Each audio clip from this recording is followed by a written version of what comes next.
Hola, ¿cómo están, queridos seguidores de Siempre Animal? Como siempre, para mí es un gusto poder compartir con ustedes información importante sobre estos temas tan interesantes y que, bueno, de los cuales tenemos muchísimas dudas y, por supuesto, hemos retomado algunas preguntas que nos hacen nuestros seguidores para poder dar paso a estas entrevistas. Les quiero agradecer, como siempre, que nos sigan en nuestras redes sociales. Recuerden, estamos en Facebook como Siempre Animal, en Instagram también nos pueden encontrar como Siempre Animal.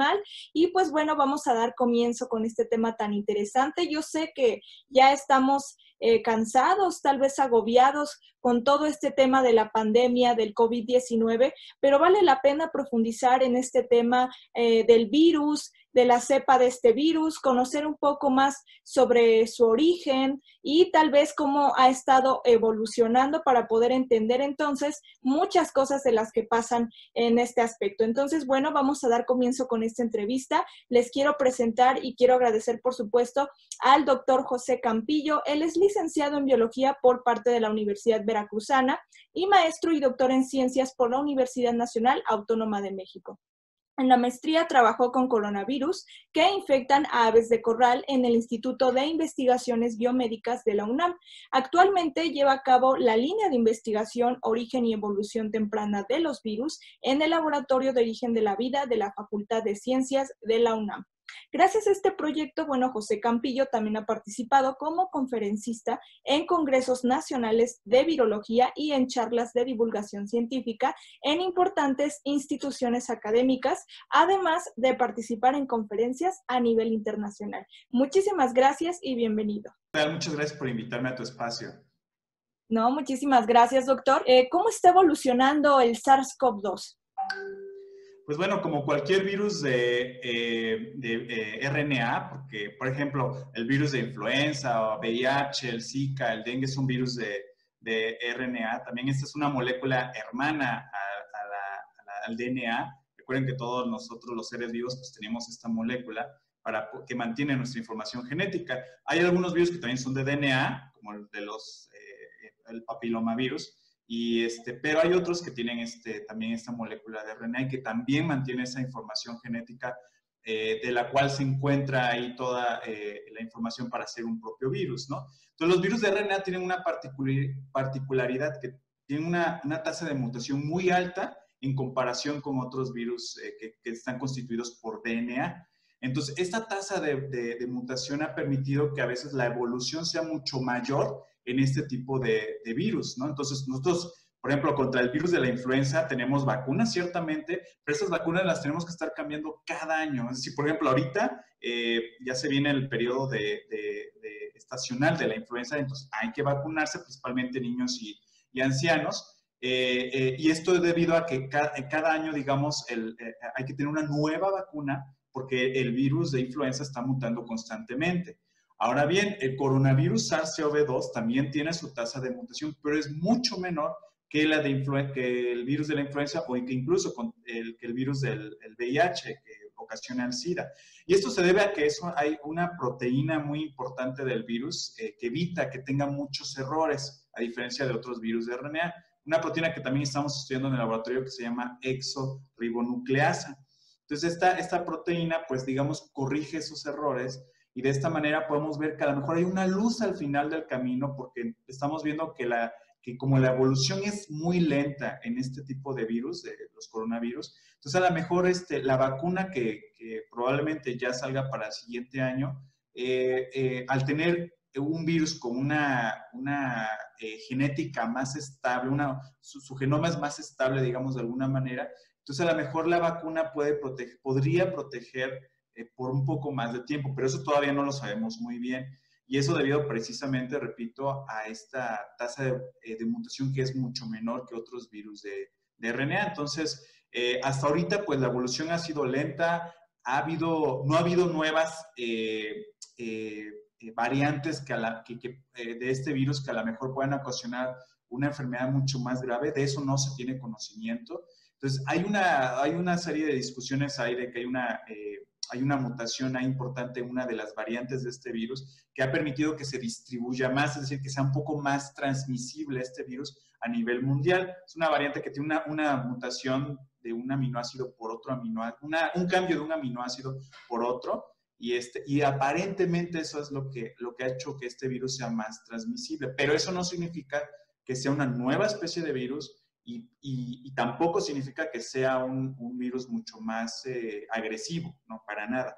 De todas maneras, una sola mutación no nos va a decir nada sobre cómo está evolucionando el virus. Es absolutamente nada. Siempre comento esto gracias a que una vez tuve una clase con mi tutor, el doctor Arturo Becerra, que trabaja también en el Laboratorio de Origen de la Vida, y él tiene una clase de evolución y siempre ha dicho, ¿no? Una sola mutación, una golondrina no hace verano, ¿no? Lo mismo, pues una mutación pues no pasa nada, ¿no? O sea, hay otros factores que hay que estar checando para determinar cómo está evolucionando este virus. Muy bien. Bueno, sigue la especulación sobre su origen en el ámbito animal, fue creado en un laboratorio, en fin, hay muchas teorías, ¿no? Y muchos pensamientos que tienen las personas. ¿Tú qué nos puedes decir al respecto del origen? ¿Qué es lo que se ha investigado?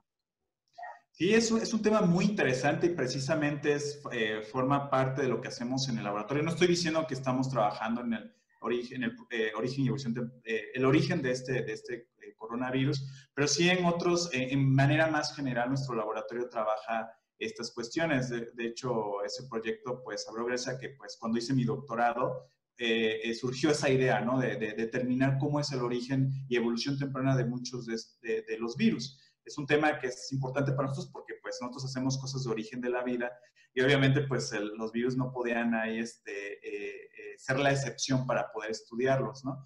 Entonces, en el caso concreto del coronavirus, de los coronavirus, porque el coronavirus SARS forma parte de una familia más grande que se llama Coronaviridae, ¿no? Entonces, igual que los seres vivos, o sea, por ejemplo, los seres humanos formamos parte del reino animal, los virus tienen sus diferentes agrupaciones, decimos en biología niveles taxonómicos.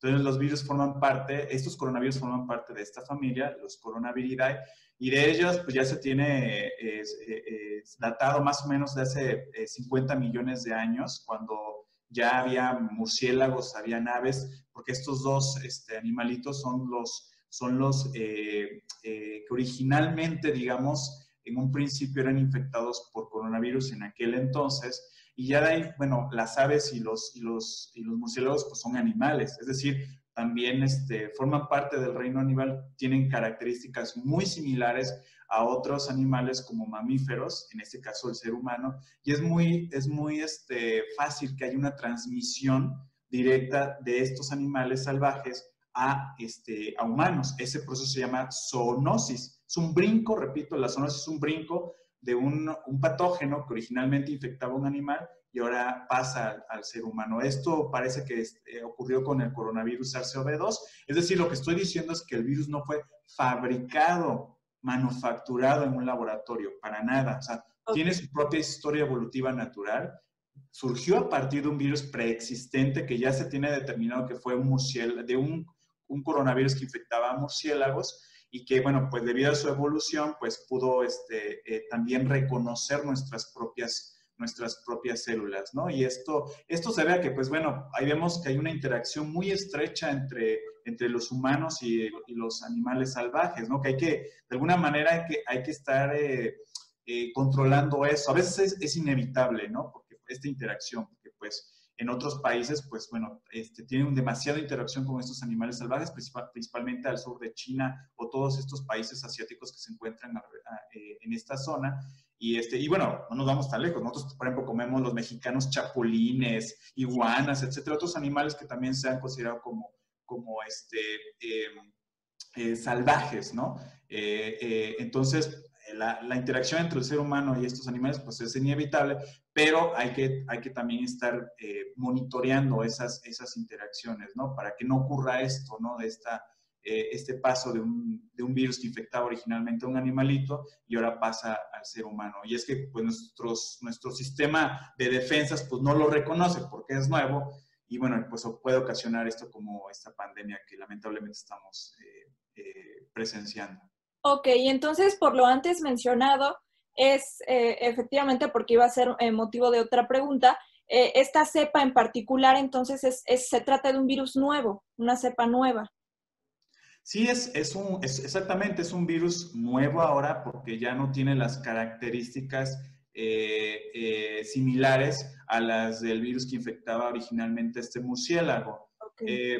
Eh, entonces, este es un virus nuevo porque ya ahora reconoce a otras células. Es que para poder clasificarlos en nuevas especies y eso en virus de RNA es muy complicado, ¿no? Pero generalmente se toma en cuenta qué tipo de células infecta, qué tipo de organismos, y bueno, obviamente también a nivel de genoma, qué otros genes tienen de diferentes a otros virus que son parecidos a estos, ¿no? Qué otras proteínas producen, etcétera. Entonces, todo este conjunto, ¿no? Todas estas diferencias, pues hacen catalogar a este virus como una nueva especie de virus, pero que infecta exclusivamente a seres humanos. Ya tiene nombre y apellido, o sea, es SARS-CoV-2, y hasta ahorita, pues, de ahí no ha evolucionado de manera que crea otra especie de virus, ¿no? Es el mismo virus, solamente que hay diferentes variantes, eso sí, en la población humana que está infectando, pero es el mismo virus.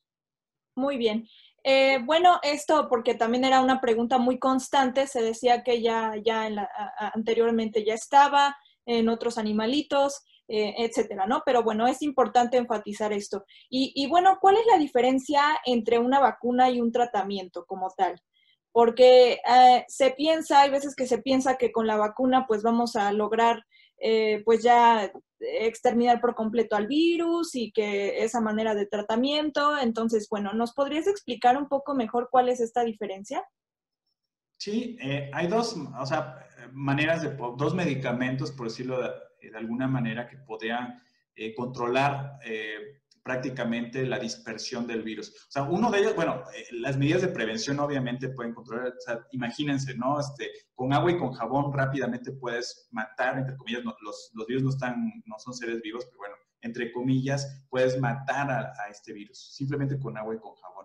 Sin embargo, pues obviamente una mejor manera de poder evitar ya que este virus se siga diseminando es principalmente a través de una vacuna. Y hay otros medicamentos que se llaman antivirales. Entonces, son totalmente diferentes. La vacuna es preventiva, es decir, se pone antes de que te infecte el agente patógeno. Entonces, tú lo que haces es que, en este caso, las vacunas que se están creando ahorita, pues pueden utilizar un virus que está completamente modificado genéticamente. En este caso pueden ser unos adenovirus que son virus de DNA, pero que no tienen RNA, obviamente, pero son diametralmente diferentes a los coronavirus. Entonces, utilizas un virus que no te afecta a ti como ser humano, pero le puedes agregar genes, ¿sí? Que al mismo tiempo estos genes que sean del coronavirus y que estos se expresen una proteína, un gen que después dará una proteína muy importante del virus para poder unirse a nuestras células. En este caso ya ustedes la han de conocer muchísimo, que es la proteína Spike, que es lo que le da la formita al virus de forma de corona solar, cuando lo ven al microscopio electrónico.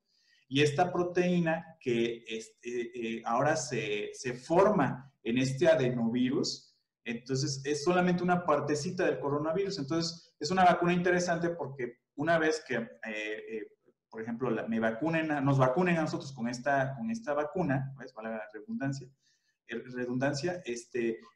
nuestro sistema de defensas va a reconocer a ese pedacito, ese cachito, esa proteína Spike. Entonces va a inducir una respuesta inmunitaria. Principalmente lo que queremos es que haya anticuerpos que le llamamos IgG, que son anticuerpos de memoria, es decir, reconoce nuestro sistema inmunitario a esa partecita después, en el futuro. Ya cuando trate el virus malo, en este caso el coronavirus SARS-CoV-2, de tratar de infectarnos, pues no va a poder porque ya tenemos ahí una cosa que se llama memoria inmunológica, gracias a esta vacuna. Entonces ya reconoce al virus, rápidamente se generan anticuerpos y bloquean al virus para que ya no pueda acceder a nuestras células, ¿no? Y los otros medicamentos, pues son los antivirales, que puede ser que a lo mejor tú ya estés infectado, ¿sí? Y puedes utilizar estos antivirales para poder disminuir la replicación del virus. Generalmente los antivirales son son cachitos de compuestos químicos que se parecen a los ladrillos moleculares que utiliza el virus para poder replicarse. Estos ladrillos moleculares se llaman ribonucleótidos, que forman parte precisamente del RNA del virus. Entonces, lo que hacemos es que estos antivirales se parecen a estos ribonucleótidos, a estos ladrillos moleculares, pero no son iguales. Entonces, el virus lo trata de incorporar gracias a una proteína que se llama RNA polimerasa, lo trata de incorporar y cuando lo incorpora dice, ah, chis, ¿no? O sea, este ladrillo como que no cabe, ¿no? Y entonces lo trata de meter, pero pues no puede porque el ladrillo está amorfo, está deforme, y entonces pues esa proteína pues se desensambla, ¿sí? Ya no permite hacer la función, que es en este caso replicar más genoma del virus, y ya el virus pues ya no se puede replicar entonces, ¿no? Entonces, aún todavía están estos antivirales, de hecho es uno de los que estamos proponiendo en el laboratorio, gracias a que uno de los autores que tomó la batuta de este proyecto es el doctor y colega Rodrigo Jacome. Hemos trabajado precisamente con un antiviral que se llama sofosbuvir, que es, repito, es un como ladrillo de molecular parecido a los que utiliza el virus el coronavirus para poder replicarse, ¿no? Ahorita estamos trabajando en eso, ya estamos en la parte clínica, principios de la parte clínica, pero todavía no tenemos obviamente resultados y por supuesto no queremos crear falsas esperanzas, ¿no? Pero claro, esa es la parte, el por qué funcionan tanto la vacuna como los antivirales, ¿no? Muy bien, y bueno, vemos que son procesos que llevan una gran metodología. Precisamente ahí se abre un cuestionamiento muy frecuentemente entre las personas que leen este tipo de información. ¿Por qué el desarrollo de una vacuna lleva tanto tiempo? Porque de hecho las que se pretenden desarrollar ahorita vienen siendo en tiempo récord a comparación de otras vacunas de otro tipo de padecimientos. ¿Por qué lleva tanto tiempo una vacuna? Sí, de hecho, por ejemplo, ahorita no tenemos vacuna contra el VIH y desde los 80s ya se tenía descrito muy bien a este virus que atacaba a los seres humanos y bueno, lamentablemente no hay una vacuna, ¿no? O sea, en promedio, digamos, una vacuna puede tardar en hacerse hasta 15 años, ¿no? O sea, son años, entonces sí, como usted acaba de mencionar, pues sí, es un tiempo récord, ¿no? Y es que hay muchos factores para poder hacer una vacuna. Primero, pues obviamente tienes que checarlo en una fase que se le llama preclínica, en estudios preclínicos, donde vamos a checar si en el laboratorio de veras puede esta vacuna experimental, o las vacunas experimentales pueden neutralizar al virus. In vitro me refiero a que tú cultivas al virus en células que se encuentran ahí en una caja Petri, y desde ahí, o sea, hay que estar checando si en verdad la vacuna está funcionando. Y ya de ahí, si funciona, bueno, pues te pasas a otras fases. Ya en este caso también sigue siendo preclínica, es decir, con animalitos, por ejemplo, para ver en animales como generalmente pues se utilizan conejos, o chimpancés, por ejemplo, porque pues, o ratones, ¿no? Ratones y ratas, porque pues son mamíferos, ¿no? Que se parecen mucho a los seres humanos en cuanto a la fisonomía, ¿no? A la anatomía, las células, etcétera. Por eso se tienen que hacer en ese tipo de animalitos, ¿no? Estos estudios. Y si sí se controla ahí, bueno, ya pasas a las siguientes fases, ¿no? Pero te estoy diciendo que estos pasos, o sea, sí se requiere de mucho tiempo. Entonces, y ahorita porque algunas de estas vacunas son experimentales, es decir, nunca se habían aplicado antes. Por ejemplo, una de estas es la famosa vacuna de RNA, ¿no? Que es ahora sí que la pura tirita del RNA viral, ¿no? Se puede utilizar como vacuna y de esta manera, pues tú puedes controlar a esta molécula de RNA de manera que no pueda actuar como el virus original, porque si no, obviamente infectaría y enfermaría a la persona. Entonces, sí es muy tardado este proceso, porque de ahí una vez que ya tengas controladas todas las variables por las cuales está funcionando tu vacuna en estos niveles preclínicos, ahora sí ya pasas a otras fases, ¿no? Por ejemplo, la fase 1 ya utilizas esta vacuna ya con seres humanos, pero son unas decenas, ¿no? Y después una fase 2, ya donde hay centenas, ¿no? de voluntarios, ¿no? De voluntarios humanos, ¿no? Y ya después una tercera fase donde ya hay miles de personas en los cuales se aplica esta vacuna y se ven los efectos que puede ocasionar esta vacuna, ¿no? Los efectos secundarios.